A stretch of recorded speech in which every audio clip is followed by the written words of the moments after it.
Hey everybody, this is the Sliders Review, and it's Women's History Month, and I'm here today to talk to you about Salem, Season 1. This show came out 10 years ago. It came out in 2014, and it is extremely good, extremely dark, and I mean this show is dark. It's a show loosely and fictionally based on the Salem witch trials.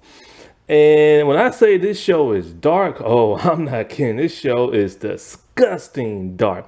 In fact, it's darker than the chilling adventures of Sabrina. The chilling adventures of Sabrina is like a cupcake compared to this show. And, this show came out on WGN, which was kind of like a syndicated television network. I miss WGN. Boy, I had some good days in the early 2000s watching some shows. They used to have like so much good stuff, like, reruns and stuff like that. Until Nexstar took it over and turned it into a news channel. And well, in 2021, it came to an end and they shut down the station. This now makes me wonder what's going to happen to the CW because Nexstar has acquired that. And the CW is looking a little bit different. Anyways, so like this show was created by Brandon Braga and Adam Simon. Now, Brandon Braga is best known for like the older Star Trek shows like Deep Space Nine, Voyager, Enterprise, probably TNG, stuff like that. I was very surprised that he created this witchcraft type show. But this is no ordinary witchcraft type show. This show is literally based on, like I said, the Salem witch trials. Very similar to like the Crucible movie that came out. I think I saw that. I remember seeing some movie about the Salem witch trials back in the day because we had to watch it in high school because we were going on a field trip to I don't know where we went. We all went to Louisiana or Boston. No, I don't think we went to Boston. I'm pretty sure we went to Louisiana because this show is filmed in Louisiana, even though it depicts Salem, Massachusetts and stuff. And it's not just based on the Salem witch trial, which was a dark time in American history, but it revolves around characters that are actually, were real back in the day. So many of the stars play characters based on real people, and they're fictional versions of them. This is insane. I mean, yeah, other shows have done that too, like period pieces, but you would never expect a show like this, to have like realistic characters and stuff because, those people were falsely accused of being witches and stuff. And in this show, it shows that, hey, some of them really are witches and stuff. But this show has a very organic goth feel to it and stuff. Like the way they do their witchcraft is very organic, very eerie, very creepy, and very disturbing. It's not so much chance. There's no sparkly fingers. There's no mist or like fog or like smoke that comes from the fingertips. No wands or nothing like that. It's just more like telekinesis, using your familiar, like ripping the face off somebody, putting it on and transporting to a different location. You can make fire come out of nowhere. You can float in the air. It's like dream walking. It's like in the way the imagery is done is very disturbing. The CGI is amazing. And I am shocked and surprised at how good the CGI is for a syndicated like network channel. And not only that, but I'm shocked at all the gross, nasty stuff that they did in this show. Even the chilling adventures of Sabrina didn't go that far. Their CGI didn't look so good. Their imagery of like the gross, nasty stuff didn't look so real. And it's shocking because this show was on a syndicated television network as opposed to the chilling adventures being on Netflix and having a streaming budget. What has happened to streaming? Streaming used to have such a good imagery and CGI and bit budgets, and they still got the bit budgets, but it just everything looks crappy now and stuff. And it's so shocking that this show is so much more better than the Chilling Adventures. Well, at least season 1 and 2. I don't like season 3, but the show only lasted for 3 seasons. And there's probably a reason for that. When in the first season, when you watch the first season, it feels more grounded, more realistic, and more organic. When you get to the second season, it just becomes very, very dark, more fantasy driven. In the second season, they stopped, like, having characters based on real people and started creating their own characters, and that lasted to season 3. Adam Simon, he was displeased with season 2 writing staff because he said that these characters no longer sound the way they used to, and they're just changing. And yeah, character development is good, but when their characters go down this route, it's just kind of like, what happened to that character? And then it just gets worse by season 3. And a good couple of characters that really helped make the show feel real either died in season 1 or were written off in season 1. And so you have these new characters in season 2. And it's just kind of like, well, if you wanted that character who was similar to this other character in season 1, why the heck did you get rid of them? And stuff. And this show, man, it's set back, I think, in the 17th century. This was like, when Europe came to like America, and it wasn't quite America yet. It was still the New World, and like it was still under British rule, and they was having conflict with the indigenous people and stuff. And it was that time where people religion went too far to accuse people of witchcraft and torture the crap out of them, leading to many deaths. And it was the Puritans doing this and stuff. And when you watch this show, 'cause, you learn about it in school, but when you learn about it in school, they don't, well, at least for my class, they didn't really go there. They just basically said people was accused of witchcraft, people died, and people, didn't want to give up their name because the name was the only thing they had, and blah, blah, blah, blah. And people were just pointing fingers. But when you watch this show, man, and you see the way they torture people, the way they hang people, the way they burn people, the way they press you with stones, and then all the tools that they use for torture is barbaric and disgusting. All because a bunch of people was scared of something that they concocted in their head and made up. Dark fantasy type stuff, just to scare kids at like campfires and stuff. They took that too far. And with their religious piety and everything, harm so many innocent people. All you had to do was point your finger and say, oh, this person's a witch. Shiver a little bit and be like, ooh, they cast a spell on me. And that's all it took. That's all it took. And they had no real evidence or nothing. Oh, if somebody cooked somebody food and somebody got sick, oh, that's witchcraft and everything. If somebody's delivering a baby and the baby becomes like a stillborn baby and dies, oh, that's witchcraft and everything. Oh, I remember like in that movie, The Crucible, somebody who had like a fire going and something fell in the fire that made it go higher. Oh, that's witchcraft right there. Like that's all it took for people to get dunked in rivers and this and that. And what's so crazy is that they always tell you if you're a witch and you confess to who else is a witch or who made you a witch or who is your master, then we'll let you go, but we'll get this other person. That don't make no sense. And then they'll just end up killing some people anyways. And it was just terrible, man. And then now 10th episode, oh my God. The 10th episode, the torture devices they use. All the like knives and poking tools and like this one tool that literally goes up in a woman and her little Akuna Matata and just opens her up. It's just like, what in the world? And their examinations, because a lot of the people who was accused of witchcraft were women. So they had, sorry about that, my camera died. Where was I? Examining women, because most of them are women and stuff. So these men who are pastors had to examine women, and they would put their hands all on their legs, all up in there, you know what, flip them over, examine their butt area and everything else, and to see if they had any marks on them or if like the devil went up in them and stuff. That was just an excuse for them to put their hands up a woman and stuff.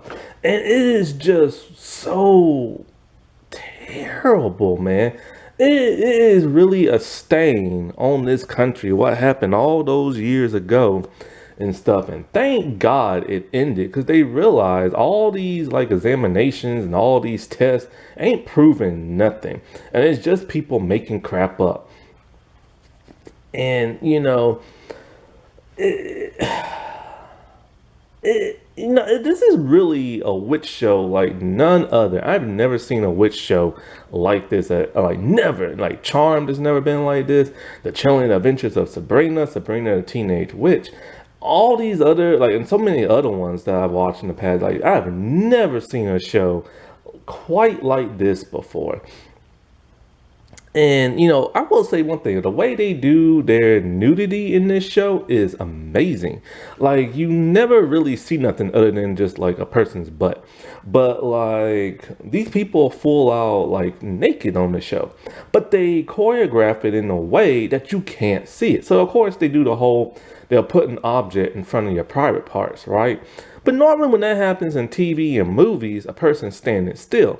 Not on this show. The camera moves around with the person moving around. Like, say they turn their body around and go on the other side. The camera's moving too, but you don't see nothing because they practice over and over and over to make sure nothing is being shown. Then they have a person walking across the room, and every place they will walk, something will be covering up their body like an object on a table. It's so well choreographed that you literally don't see nothing and stuff like that. Other than just like booty and stuff like that. But that's, of course, they want you to show that. Now I'm very surprised it's light on the cussing.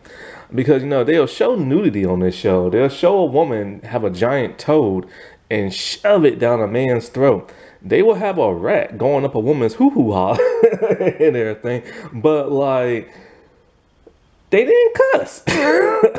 They will use the S word once every season, and that's it. Also, this colonial times, there are no people ever riding horses.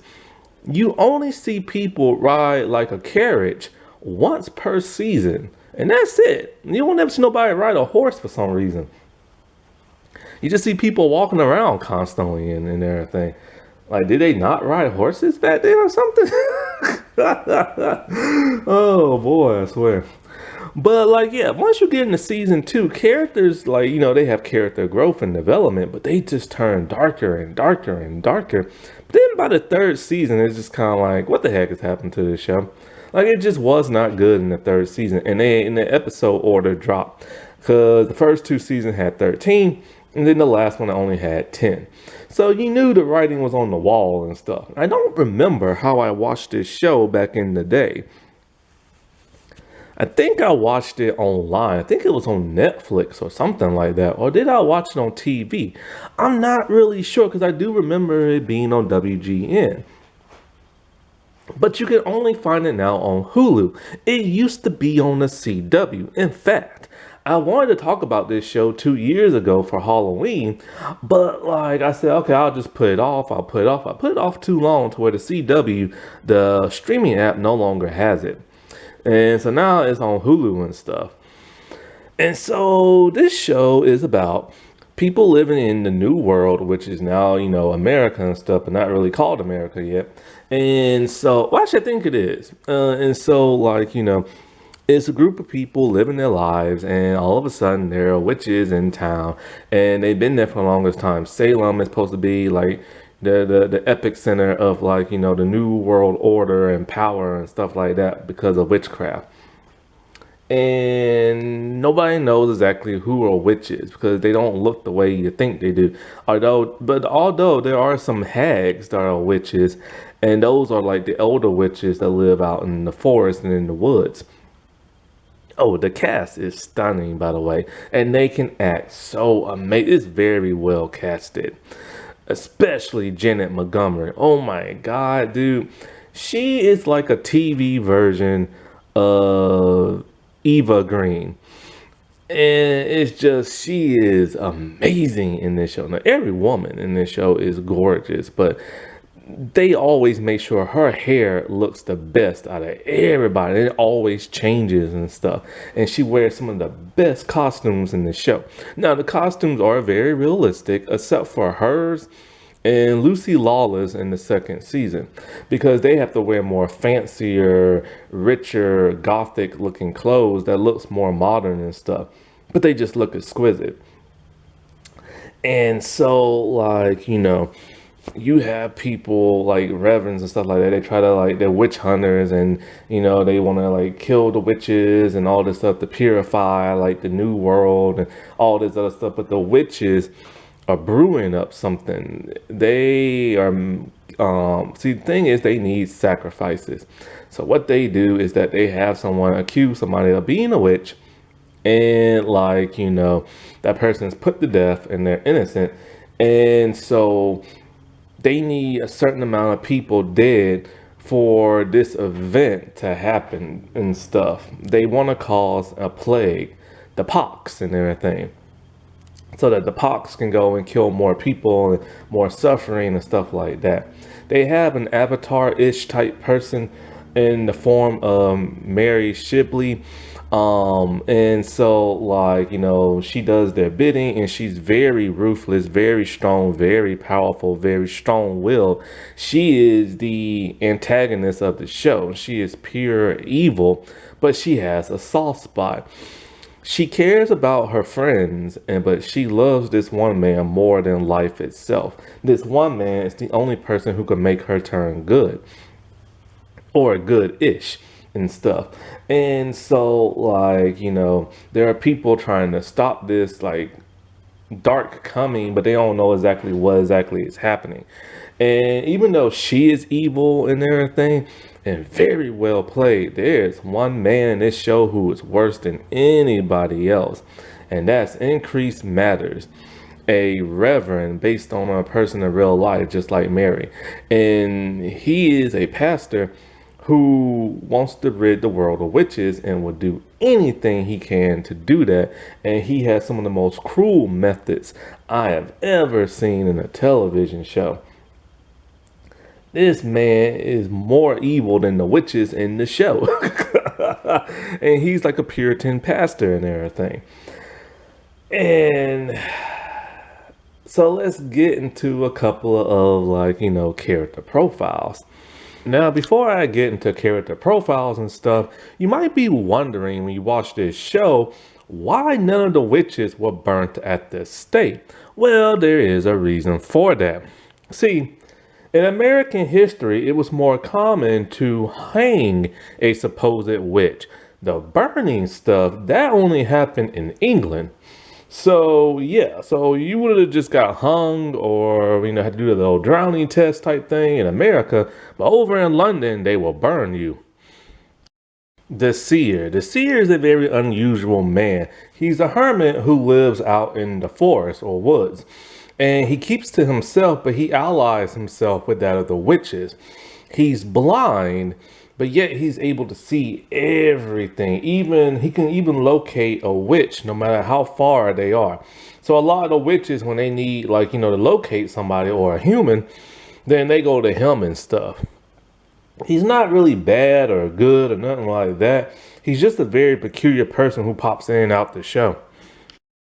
You have Janet Montgomery, who plays, well, actually, she's based on two completely different characters from back in the day.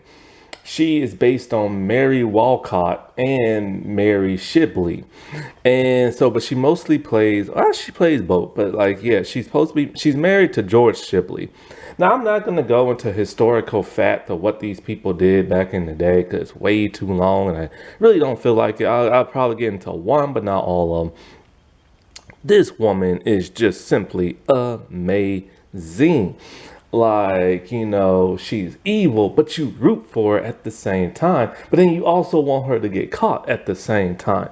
So I love how the writers did that. And Janet plays her amazingly and stuff. She is literally the epitome of a strong woman and everything without having to say it. Like her actions speak for her words. We get her backstory, like her parents died, she was taken in, she grew up poor. She was friends with Isaac growing up. So that always has an affection in her heart.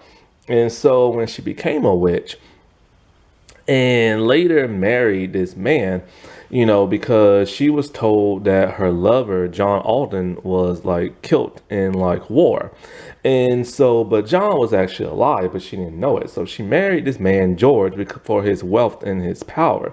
But she ended up bewitching him by using her familiar, a giant toad, and shoving it down in his throat, going down in his belly, causing him to not be able to speak, just to like, drool and throw up and stuff like that. So it makes people assume he's sick, but he's actually being bewitched. Now, their familiars are interesting because they have to feed their familiars, and so they'll cut like their skin and let it feed on their body, the blood and stuff. And she is a very powerful woman, not just in terms of witchcraft, but she holds all his money and estate.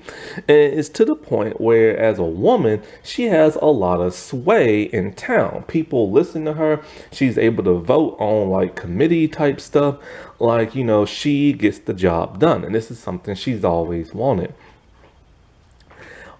But she does have a soft spot for her friends. She has a soft spot for Isaac. But she will use Isaac and manipulate him, but she still has an affection for him. Like when it come time for the pox to come, she actually gave him a small fortune and wanted him to leave town. But she had one more task for him. And like an idiot that he is, he screwed up. And everything. She likes Tituba. Tituba is her house servant. She originally was like her family's slave, but then, they grew up to be friends, but Tituba taught her everything about witchcraft. Now, Tituba is also based on a person in real life. But her and Tituba are really good friends until Mercy comes along. And then they become frenemies after that. And so the biggest affection she has for anybody is John Alton, who is also based on like a person in real life. And that is her one true love.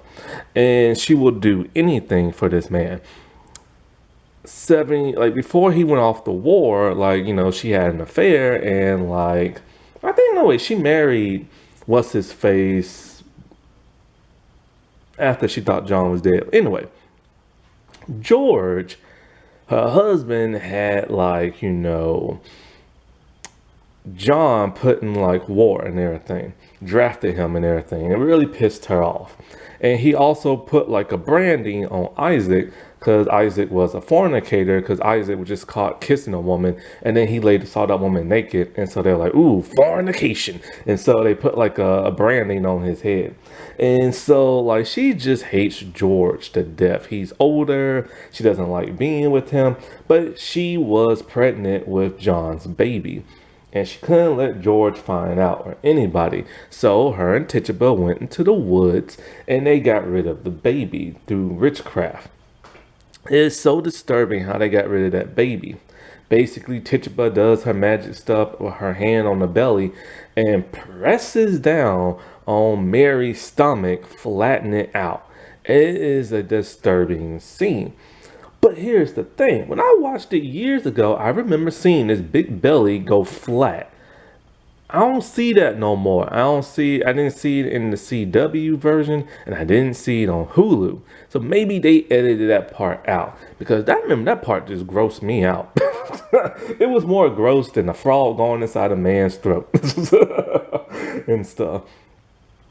And so she is one of the most powerful witches there are, even though Tituba knows a lot more, but Tituba taught her everything she knows. And so when John comes back, of course she's married, but it causes problems with the other witches because Mary loses sight on the bigger task at hand, the plague. And so they try their best to get rid of John the best way they can. They try to say he's a criminal. They try to banish him. They even say he's a witch. which she uses her power to teleport him away when he's supposed to be killed. And then he finds out that crap, dude, like the woman he loves is a witch.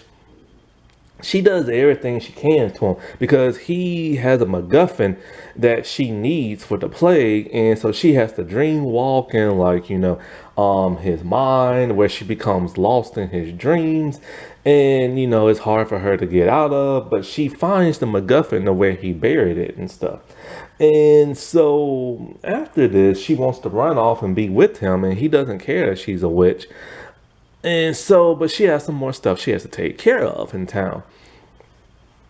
And so, like, she has to get rid of, like, increase.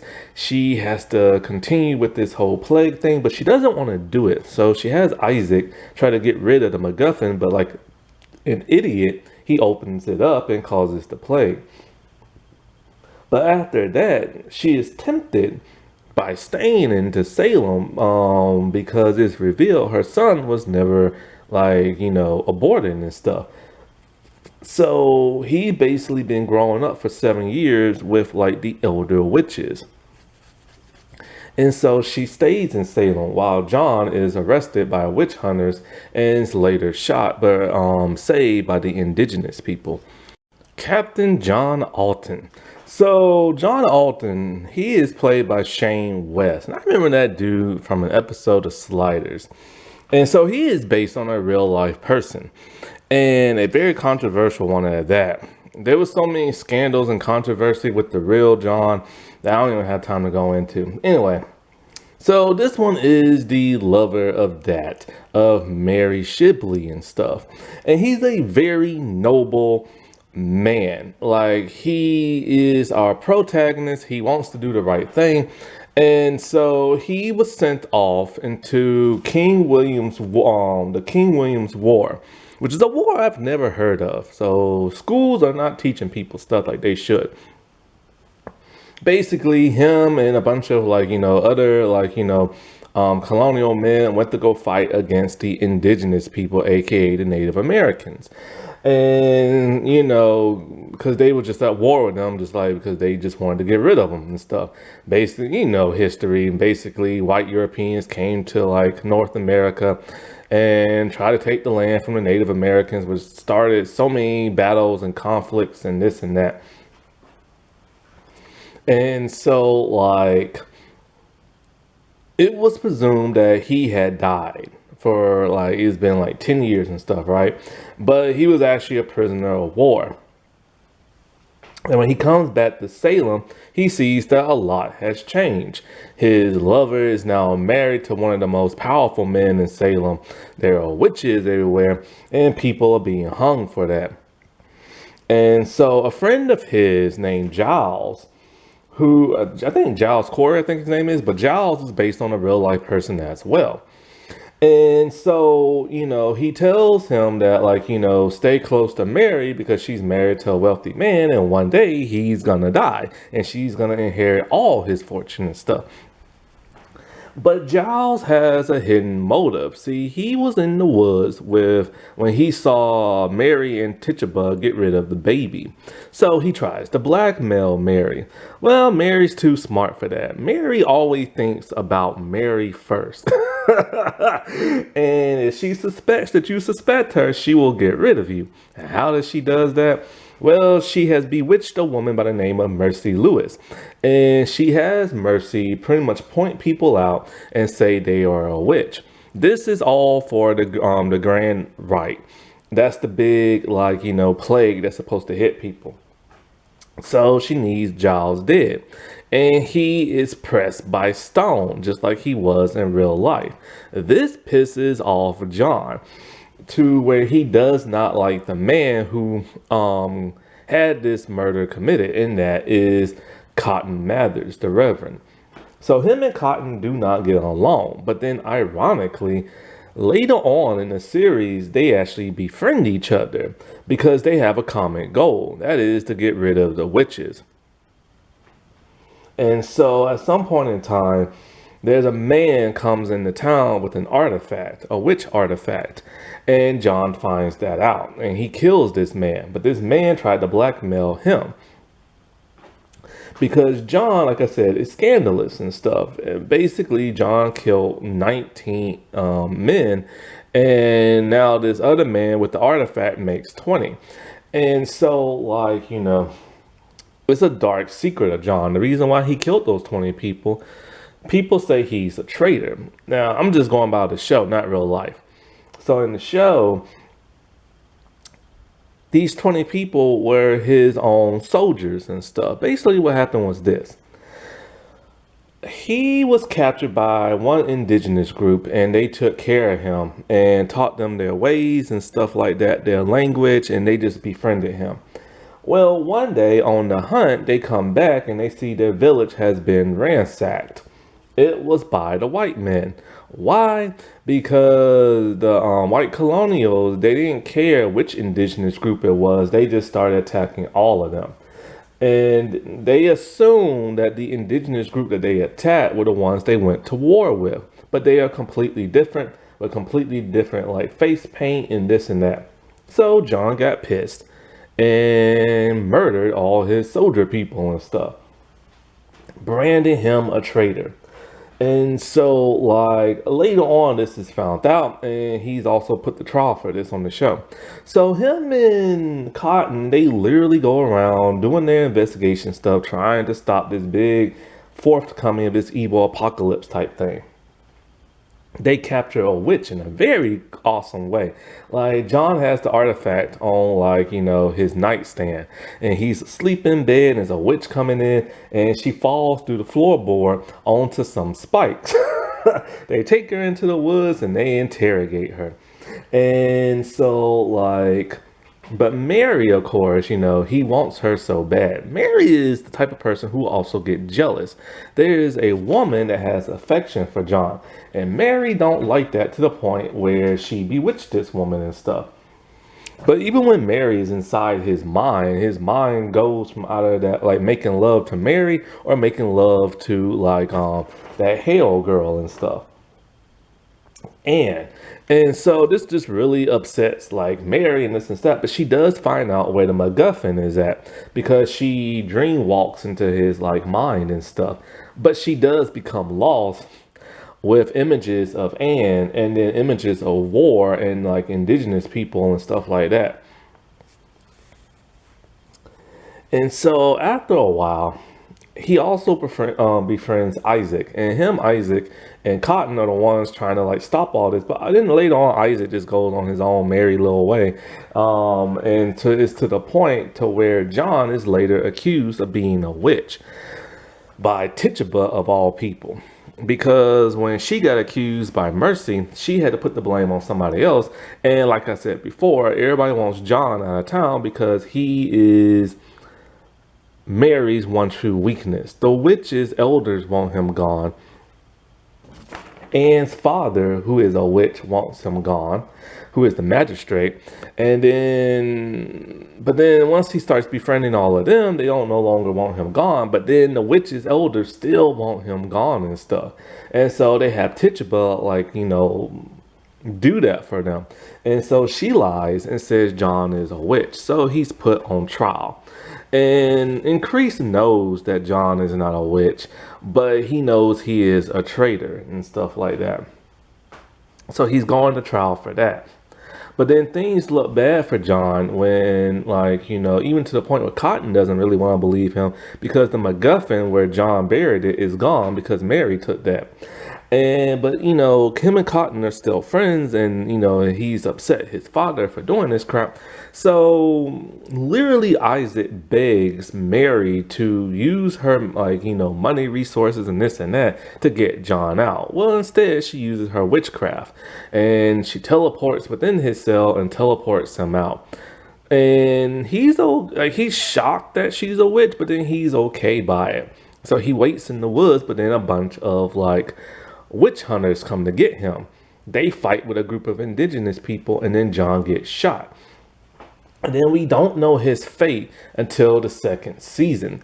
And spoiler alert, he goes down a very dark path in season 2 to where he just wants to kill every witch in sight, including Mary.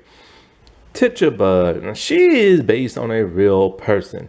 Tituba was one of those people accused of being a witch. I think she might have been the first accused or something like that.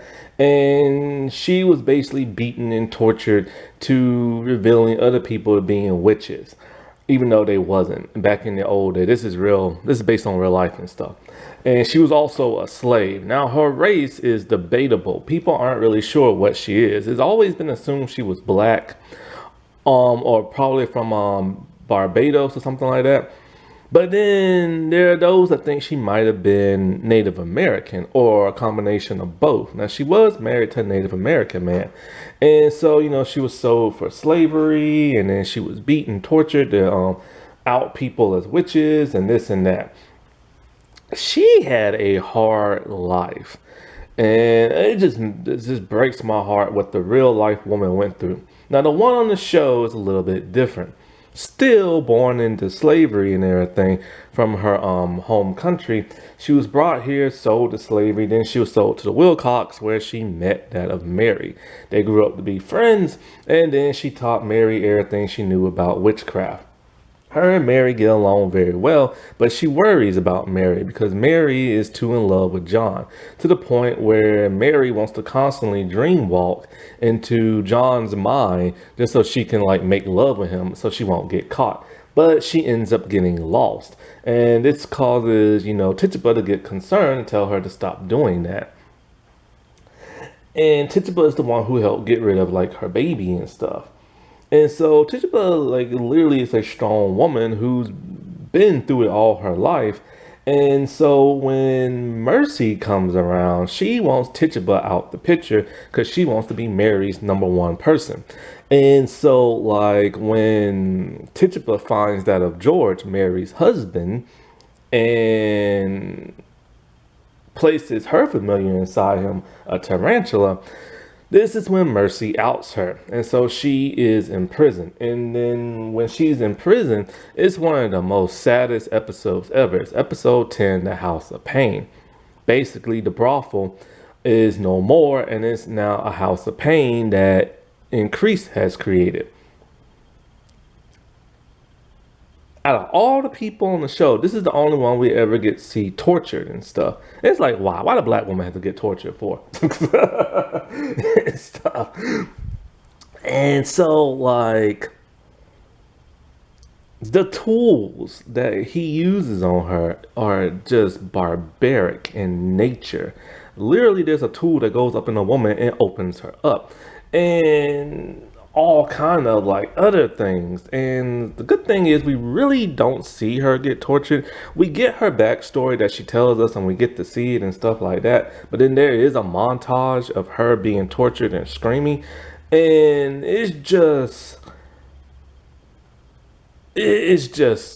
I can't believe this happened in real life. And so basically she keeps giving a bunch of names saying these people are witches, but Increase does not believe her. And it's but then she gives up the name John. And so that catches Increased attention, especially when she tells him that John is a traitor who killed all those men. And so because of this, when she was in prison, Mary did not try to get her out. Mary was worried that Tituba might rat her out. But, she was faithful and loyal to the end. But this causes conflict between her and Mary now because Tituba literally outed John and he's not a witch. But Tituba, she wants John completely out the picture. And so when those two are just really angry at each other, Tituba tells her straight up, yo, your kid is still alive and you have to continue with the grand rite. And so this causes Mary to stay in town. In season 2, they're just frenemies. Now, the actress who plays Tituba, she is married to the guy who plays Isaac. They've been married since before this show came out, and they're still married to the day, and they just had their first baby last year. Tituba is played by Ashley, and I can't say her last name. It's May Kiwi or something like that. I'm not sure how to say that. Isaac, played by Indu, I think that's how you say his name, Goldberg. He's married to the actress who plays Tituba. And so Isaac, better known as Isaac the Fornicator. So like I said before, he kissed the woman, he saw her naked, and George Shibley put like a brand on his forehead, the letter F for fornicator. I tell you this right here, right now. Boy, people used to, when people do bad things like misconduct and sexual nature and stuff like that, they actually got punished. Nowadays, if you do it, you just become a billionaire. And so Isaac is not very bright. Like, he's a bit dumb-witted. He's an outcast, but Mary takes pity on him because they grew up together and he works for her. And he's also the person who takes all the dead bodies who've been accused of witches and throws them out in this field, out in the forest, in like a little pit type area. And there's tons of bodies there. It is disgusting. And so Isaac is a good man, despite, not really doing nothing bad in the past. Because I think the woman he kissed is the woman he was with or something like that. And so he really didn't do anything wrong because he was like with her. But you know how people were back in those days. And so even though him and Mary are really good friends, she will manipulate and use the crap out of this man. Always bewitching him, always making him say things that she want him to say. And so when it comes to like George, he hates George. But when Increase wants him to go to Boston, it's Isaac, the one who has to take him and stuff. Well, there's an accident on the road. And so George literally cuts his stomach open to get the familiar out. And he's bleeding out. So he tells, Isaac, I need you to go in town. Don't tell my wife, but go get Increase. And of course, George just kind of wants him to sit there and die, but he does it anyway. But when he comes into town, he doesn't even really get Increase. He tells John, and John's all like, let that man die. He is terrible. Just let him die. So that's what Isaac does. He goes stupidly to a bar and gets drunk. And it's kind of like, dude, people knew you took George away. If you came back so early, they're going to know something's up. And Increase is a very smart man. So he knows something is up and forces the information out of Isaac to where Increase goes to look for that of George. Tituba finds him first, but then George finds him seconds later. And so they see he has a golden web in his mouth because of Tituba's familiar, a tarantula. And so that's later what causes her to get outed as a witch when Mercy does that. And so pretty much Isaac kind of comes and goes in the show. But then when it comes to the grand right, the whole apocalypse type thing, Mary wants him to be safe. So she gives him a small fortune and tells him, get the heck on out of here. Go to Boston, go to New York, just get as far away from Salem as you can. But she gives him one last task, to destroy the MacGuffin. Well, Isaac, being the idiot that he is, doesn't get rid of the MacGuffin. Instead, he decides to open it up, and it spews blood in his face, infecting him with the pox that infects everybody else in town. Now, Isaac, he is not based on a real life person. He's all made up. Mercy Lewis, played by Elise Embry or something like that. I'm not sure how to say that either. So Mercy, she was terrible in real life. She was the one constantly accusing multiple people of being witches and stuff. She was just a terrible, horrible person in real life. In the show, she's a little bit more played differently. She still accuses people of being a witch, but it's different. See, when we first see Mercy, she is bedridden and she has gone mad because that of Mary has driven her to madness, because Mary placed her familiar inside of Mercy and has her do her bidding. So she's constantly hollering, screaming, convulsing, looking like she's having seizures, just all kind of stuff, and you feel so terrible for her. And literally Mary will come to her just as a hag and just start biting her and there's all kind of crap. She has literally driven this woman to madness where you feel so terrible for her. Her father's a reverend, and so at some point Cotton, takes her in front of the people to point out witches and stuff. And they put her in that little contraption where it's like a face mask and a leash. And she goes around town walking around like a dog, and you know she just starts pointing out people to be like witches that Mary wants her to be. And one of those people is John's friend who tried to blackmail Mary. And so at some point they do put her like in a church, displayed in front of everybody on a cross. And she's just sitting there on the cross. And it's such a disturbing like visual and stuff. Well, anyways, her father performs the exorcism. He cuts her stomach open and the snake slithers out her wound. And so Mary now knows she doesn't have control of her again, but she feels like she can do it again. But when Mary does it a second time by shoving the snake down her throat, somehow Mercy is able to fight through it. And Mercy now knows the witch that has, bewitched her and stuff.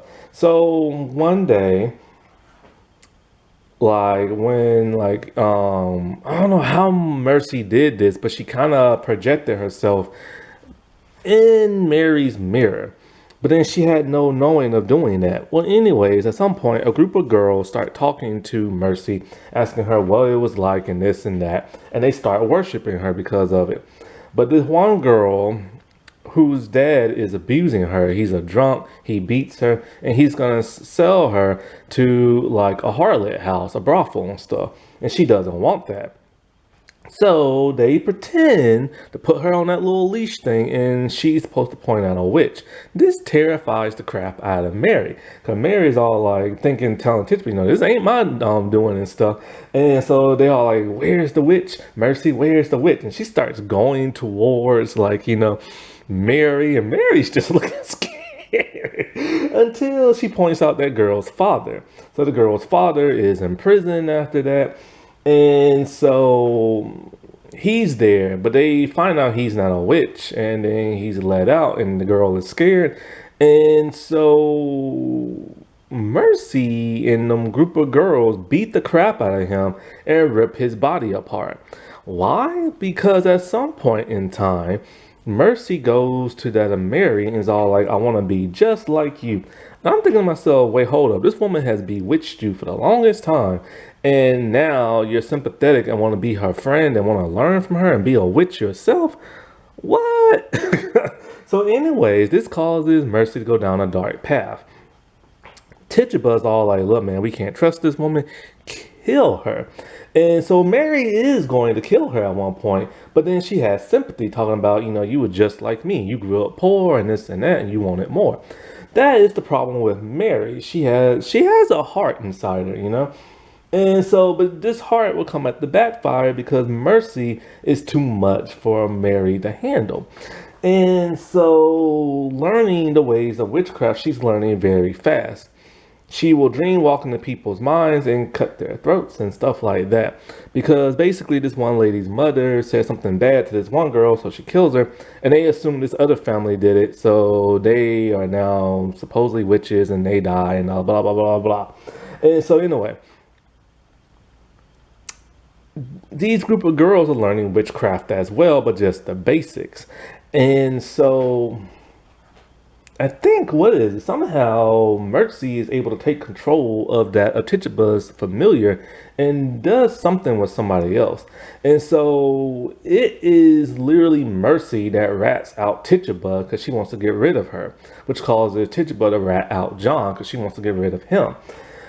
And it's to the point where Mary is kind of like, I should have killed you when I had the chance. But she's unable to for whatever reason. And so Mercy just becomes nuts. She's becoming more and more evil as it comes. And she's also living out in the woods with the dead bodies and stuff and eating off their flesh, becoming mad. She develops a small army of all the girls in town and the poor people. Now we see some guys in her little cult, But then by the next season, they're all female.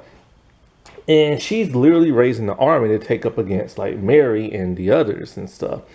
She is a very dark, very twisted character who only gets darker and darker as season two comes. But then I forget something happens in season three, which is just kind of like, where is this character going? Like, I don't understand.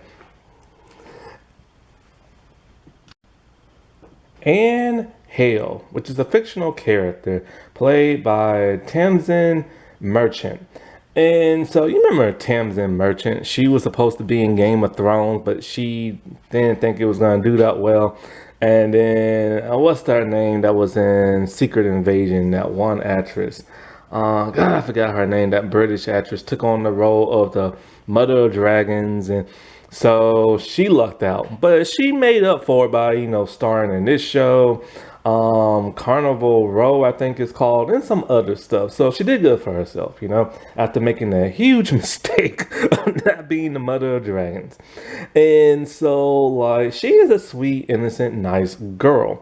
And she does not know her father, the magistrate, is a witch. Because we never really see him doing witchcraft type stuff. But he's working alongside Mary and the other witches. And so Anne develops a crush on that of John. And when she does, like, this makes Mary jealous, where she bewitches that of Anne, chokes her with just like a doll. This causes the magistrate to be pissed and stuff like that. Anyway, she's always wondering where her father's always going off to, because he's, always disappearing, and sometimes she follows him and can't find him. She's constantly questioning him, but he will not tell her. So one day, John just kisses the crap out of that of Anne, because after Mary invaded his mind with making love to him and all this other crap, he just becomes like lustful and everything, and starts sleeping with women in a brothel and then kissing like Anne and this and that. But she does have a crush on him, but it doesn't go nowhere.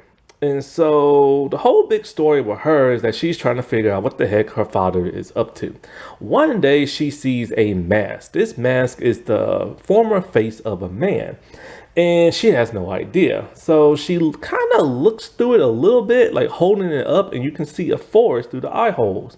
The mask literally comes on her face, and she is literally teleported into like the woods near an indigenous tribe. They think she's mad crazy because of the way she's talking to herself, and she thinks she's crazy too. Want to know how she got into like the forest and thought she was like dreaming. So once like her mom and dad figure out what happened, the dad had to go looking for him. This is when he needs John's help, because John is a tracker. And it's funny because he tried his best to get rid of John and get John killed, but now he needs his help. When they find her, she's even more suspicious. And so her character pretty much just questions her father throughout the entire like series run until towards the end, when her dad knows the plague is coming. They have to get her to safety and stuff. And so they reveal that there's a hidden room in their home, and you have to use blood to open the hidden door. So she is at the point just being pissed because she found out her dad's a witch. But then she's even more pissed because she found out she is a witch by birth and everything, and had no idea. This causes her to get so pissed off that her emotions is awakening her power, and she can't control it. She gets so mad, she literally explodes the brain of her mother. The face is intact, but the top of the head, boom, just like gone. And they show it on screen. It is a shocking matter. Then there is her father, where she gets so mad, she busts open this wood thing and plunges a wooden stake in his heart, killing him. Think of it as that one person from Gen V, from the Boys spinoff, when she makes stuff explode. It is gross, but then she becomes slightly dark after this, just slightly and everything. And it's like, it's weird. When her powers manifest, it brings out the dark side in her. This was just like shocking beyond belief. Now, it does suck she got rid of her father. The conflict they had in the show was very well written, and it would have been nice to see that go on in season 2. They start to ruin her character by season 2, especially in season 3 in the ending. It's just like, I just can't believe what they did to this person's character. Now, one of the reasons why Anne hates her father so much is because that he's a witch, and her best friend ended up dying and was not a witch. See, what is that woman named? Bridget? No, Bridget Bishop, I think her name is. She was technically in history the first person to die from the Salem trials, but in the show, she is the second. And so she's a midwife and she was giving birth to this one baby, and the baby died. So, and was deformed looking. So they assumed, oh, that's witchcraft. So, of course, Mary does what Mary does best and accuse her of witchcraft and this and that. And I think Mary did something to the baby inside the stomach or something like that. And so she is hung and everything. This pisses off Anne throughout the rest of the series because it's her friend that died accused of a witch. And she was never a witch. And her father didn't do anything to stop it. And just like I said in real life, yeah, Bridget did was accused and was the first to die. Now, ironically, Anne's father is actually based on somebody in real life, but Anne herself is not. She's a completely fictional character. Now, like I said, Anne is a fictional character. Now, Cotton Mathers is played by Seth Gabriel. He's based on a person in real life. Cotton is a reverend in Salem, and he's the one conducting all these witch trials and stuff like that. He is a man of God, and he would do anything to rid the world of witches, but not as much as his father. But he is also a sinner. He loves going to the local brothel. And there's one woman, and one woman in particular, that he likes the most. And so Annabelle, I think her name is, that is his favorite. And it's to the point where he almost get caught and he always has to run out and stuff like that. But he loves her to death. Even so much so that when he sees her kissing another man, he becomes violent and attacks the man, where John has to pull him off. Now, him and John had a rocky relationship at first because of the simple fact that John's friend Giles was pressed to death by stone, by that of Cotton, because they thought he was a witch. This causes those two just to be angry at each other until something happens that turns them around, because they have a common goal: to get rid of the witches. So that's when they start doing their investigation stuff into that of the MacGuffin.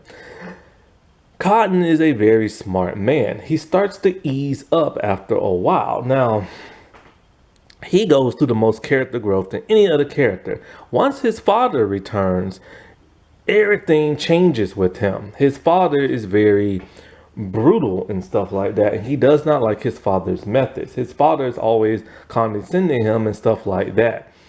When his father realizes that Cotton has been sleeping around with a prostitute, he does everything in his power to get rid of this woman. He accuses this woman of being a witch. Now, he knows this woman is not a witch, but he just wants her away from his son. This causes his son to become very angry and stuff, because there's nothing he can literally do. He even has to examine her in front of everybody. And, where she's pulling up her outfit, showing her butt and everything like that, degrading her. Now, there is a weird scene between him and her at the church. After he beat that man up and got pissed, she went to him and started taunting him and teasing him and talking about, I know you want me, what you going to do, and show me stuff like that. He shows her, but I don't know if he shows her consensually or assault. It's not really to explain, because the stuff that she's saying is almost sounding like she's saying stop, but it's not really sure. And then he throws money at her, but then he later apologizes, because those two love each other. Well, anyways, the father reveals, I know she's not a witch, but I just want to get her far away from you as possible. So he has her banished. And after that, we don't see her. I think we see like a flashback of her in season two, or you might see her in season two. I have to rewatch season two. But other than that, it causes Cotton to go mad. He becomes an alcoholic drunk, and because he's pining after a woman he can no longer have. And he hates his father. And when I say he goes mad in the head, he goes mad. But then he snaps out of it after a while, once the threat of witches come back. When Tituba is being tortured, he is not for that, and it causes him to question his father's methods. When John is put on trial, he is once again like he's defending John, but then when John's case of like where's the MacGuffin, it makes him question himself. He is a man that is so complicated in this show, you can't help but to hate him at first, but then like him towards the end. When Mary wants to get rid of Increase, she stages it with her witchcraft to make it look like Increase is beating the crap out of her and torturing her in a chair. Increase is begging his son not to believe her, but believe him. But then, when Increase goes to kill Mary, it is Cotton who strikes him down with a sword. And after that, he leaves Salem and goes to Boston. Now, he did try to come on to that of Anne, but she kind of likes that, but she didn't want him, but she does have an affection for him and everything like that. I'm not sure what I called Cotton's prostitute lady. I'm not sure what I named her. I think I called her Annabella or something like that, but actually her name is Gloriana. So my bad. Increase Mathers, played by Stephen Lang. Now, this man was based on real life. What kind of name is Increase? I've never heard that before. And they kept saying his name. I was like, Increase what? But anyway, he is Cotton's father, and he is a reverend, and he is cruel. Now, he is a very intelligent man. He is able to determine if a person is a witch or not. And like literally he's on a boat coming to Boston and stuff from I think he was coming from England or London or something like that. And everybody on the boat is sick, and he's just trying to determine who is the witch. And he's able to determine it. He's very skilled with weapons, especially knives and stuff. And he will stop at nothing to find a witch. His methods are extremely cruel. He is one of the most evil people in this entire series. And so, this man always wears gloves because his hands are disfigured and discolored because he literally puts his hands in hell's fire because he has killed so many witches, burnt so many of them, and literally has put his hands going to and from hell and everything. So that's not really explained that much. It would have been nice to see a visual, but I guess they didn't have the money for it. This man causes so much problems in Salem. When Mary sees that he has arrived, she knows that she is screwed because it's going to be harder for her to do the things that she wants to do because she still hasn't killed the many people as she needs to for the grand rite. And so she also knows that George and Increase are really good friends. And so he's gonna realize George is being bewitched and not really sick. So this causes her to want to get him out of town, which, that accident happened and then Isaac messes everything up. It's even to the point where she constantly has Isaac try to give George poison, only for Increase to come in and see what's going on. And of course, Isaac is too scared to lie, so he tells the truth. And so this constantly causes him to suspect Mary. But he can't find no real good proof. But he will accuse anybody of just being a witch, even if he doesn't like that person, like his son's girlfriend. He also punishes himself for every sin that he commits by putting this metal strap thing on his chest and pulling it as tight as possible, causing his chest to bleed. Boy, what in the world? And so when he goes to the brothel, he only goes there to clean it up because he doesn't want no prostitutes there. But then when he talks to the madam, he sees that there is some type of witch type oil or something like that. So he suspects her, and he finds a hidden compartment in her wall, which is something witches use. So she is put in like prison, and she literally commits suicide by taking like a pill. And so next thing you know, he's the thing is she's already dead, but he wants the people to see her hung to make an example. So he takes her dead body on his shoulders, make a big commotion, hangs her, and then he grabs her feet and twists her neck while it's being hung, just so the people can see it, just to show like an example and to make other witches scared. He later confesses this to his son, and his son thinks this is just all like political theater and stuff like this. Now, the crazy thing about reverends back in this day is that they have way too much power. The magistrate, he gets to be in charge of what goes on, and so does the council. Mary's on the council. They get to vote, stuff like that. If a reverend comes in and be all like, I want this done, I want that done, I want this to stop, I want that to stop, I want this person hung, they will literally do it like he's like the mayor or something like that. And it's even to the point where, he helps make George better. And when John is on trial, he has George testify. George can't talk. George can't really move, but George can spit. So he's all like, George, if you want this man to be put on trial, spit. So he spits. Mary knows she needs to get rid of Increase big time. So once the plague is about to start, she has to devise a way to get rid of him, but she needs his body to be the last person to die. So she goes to him and confesses everything to them. Those two have a pretty big fight to where he's throwing knives at her and she's using fire. She levitates in the air, just all kind of cool stuff, right? And so like it's a hard battle. He's an old man, so he can't really do much, but he's pretty good to get to the point where he cuts her and stuff. But then this is when she has an ace up her sleeve. Before she made Isaac leave, she made him give Cotton a note. I don't know what the note says, but it causes Cotton to rush to his father's side to see him pretending to torture that of Mary. She used her witchcraft to like teleport in a chair, tie herself up, and like screaming and hollering. So this causes, of course, Cotton to kill Increase. And they should have never killed this character off. He would have been amazing in season 2.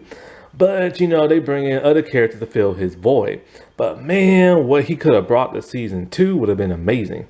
So yes, you can watch this show on Hulu. It is dark. It is amazing. And it's really like no other witch show you've ever seen. And it's so sad because people don't really talk about this show no more. I haven't really saw a video been made about this since like 8 years ago. But the thing is, you never hear nobody like talk about it. You mostly just see them upload clips from like the show. Recently, a couple of months ago, somebody will upload like, more clips, but you never hear really nobody ever mention this show, which is really sad. It was an amazing show that a lot of people just never heard of and stuff. Happy Women's History Month, everybody. All right, well, I'll talk to you later. Bye.